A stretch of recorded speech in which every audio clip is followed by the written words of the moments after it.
Hi, this is Sarah Mikesell with the Pig Site, and today we're here with Dr. Marlin Hoogland.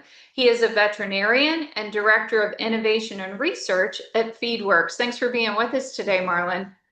Yeah, thanks for having me, Sarah. Very good. And for our audience, just as an FYI, Marlin and I were supposed to connect last week at World Pork Expo and we missed each other. So we've got a makeup today from World Pork Expo. And we wanted to learn a little bit about what's happening at Feedworks. And today we're going to start with some questions about oxidative stress. We'll start at the very beginning. Dr. Hoogland, what is it and how does it affect pigs?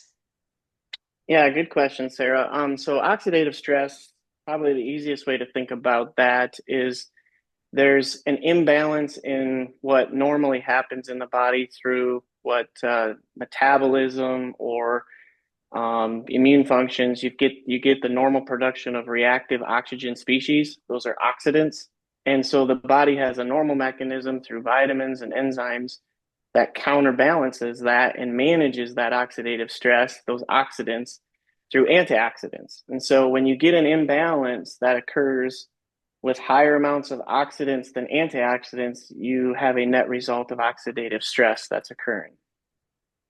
Very good. And how does it affect pigs?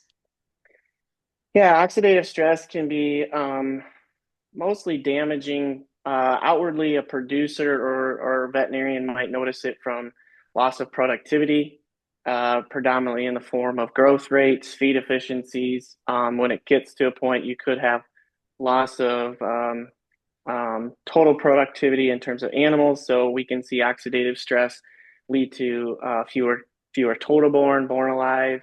And so when it gets to that level, there's certainly impacts in the total throughput within a system. Got it. And you kind of alluded to this as well, but is oxidative stress worse in sows or growing pigs? You talked a little bit about some of the impacts maybe to sows.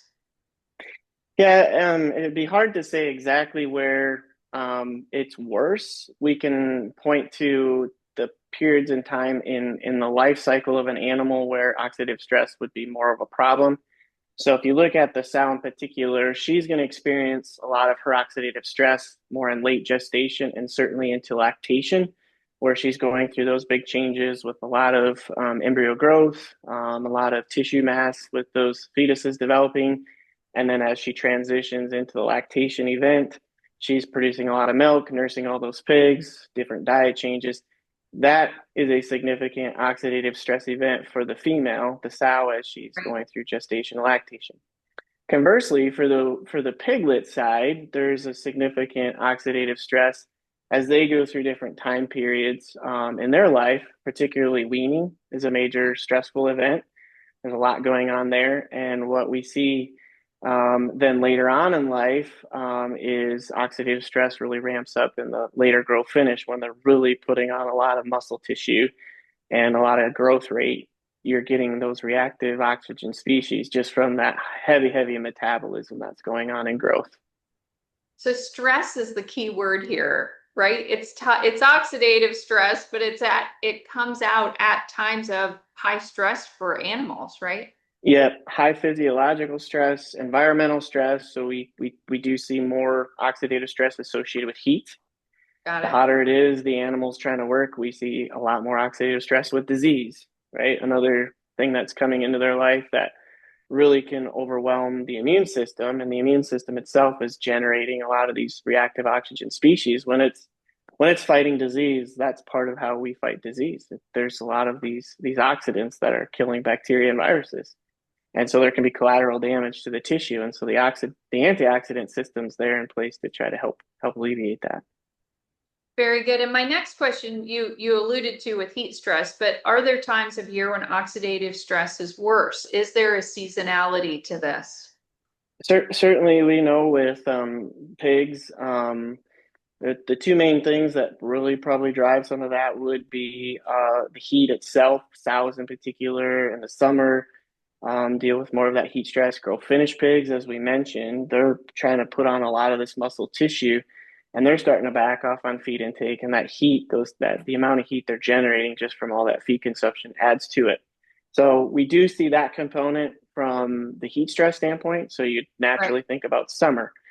However, if you're saying, looking at what we deal with in the swine industry with a lot of viruses, PRRS in right. particular, has not gotten better. It seems to have gotten more challenging for veterinarians and producers, and so the PRRS virus is becoming less and less of a winter disease, but more year round, where we're seeing breaks even into the early parts of summer.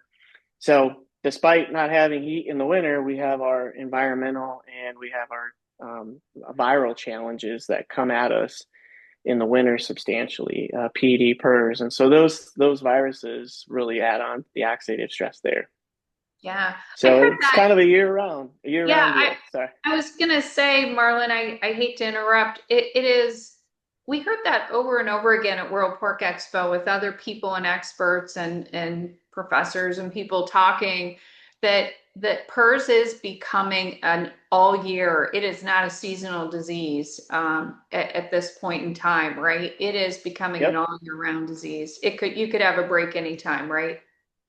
exactly. And some of the breaks we're seeing June, July, they're happening in locations that haven't had viral breaks in 10, 12 years. And so it's very frustrating that we're seeing this virus continue to push the way it has, and not only in grow finish, where it's been a significant challenge, but even sow farms for sure.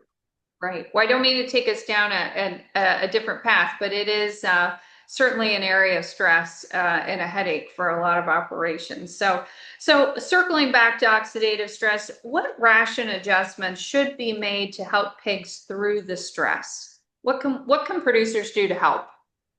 Yeah, from the standpoint of what we're looking at with oxidative stress, we're focused on some of the antioxidant measures that we can take, and Feedworks in particular. There's a group of polyphenols. E-Life is the product that Feedworks is most um, has had the most success with and has worked really well with our customers. And E-Life with these polyphenols, what we're finding is it has the ability to regenerate some of the vitamin E within the pig, and vitamin E is a key part of the vitamin systems that fight with antioxidants. So using things like these polyphenols, looking at levels of other things in the diet, the vitamin E already in the diet, vitamin A, where some of those antioxidants are at is pretty important with what we're seeing on all this oxidative stress.